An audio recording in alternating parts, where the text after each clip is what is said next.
Nagahingyo si punong barangay Felicitas Orteliosa sa San Isidro La Paz ang dugang nga mga police personnel agud magbantay sa ila lugar kasunod sa nagluntad nga stabbing incident sang Marso 21 sa din apat ang patay sa inaway sa tunga sang pamilya Provido kaga pamilya Muya. Sa interview sa Bombo Radio kay Orteliosa, iyagin pahayag nga nagakabalaka gid sila sa posibilidad nga liwat nga magluntad ang ginamo sa barangay apisan nga wala naman sang baslanay nga natabo matapos ang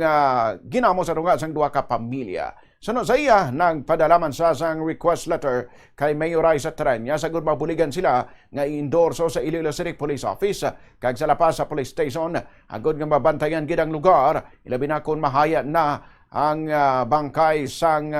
miyembro sang pamilya Muya. Ibaluan nga pagkamaayos ang pamilya Provido nga ihaya naman sa barangay Lanitharo ang tatlo ka miyembro sang pamilya agud makalikaw sa gamo. Kabahin man sang tikang nga mangin mahilway ang barangay among paglikaw anay sa mga residente nga mag-inom-inom sa higad sang dalan sa diin may nagalibot man nga mga tanod agud masiguro nga wala sang residente nga magpasaway. Provido rin ito sa lanit nila kung ibutang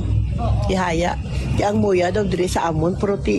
hindi ka man Japon kasigurado kay bisan nga dito na sila yati basta may mga parente di maglusot kag parang kami nagahaya na matay sa piyak kag may mga kubosyon nga matabo bla tinabudlayan kami nasulat ko to kay mayor depende na lang to sa iya kung i-endorse to sa PP1 may ari ko di nga later nga napareceive naman ihata ko da Police La Paz number 2 di kung pangayo ako police assistant kay kung ano matabo bala di sa amon na dapat ma-deploy gid sila pulis kung sa amon kay kabudlay.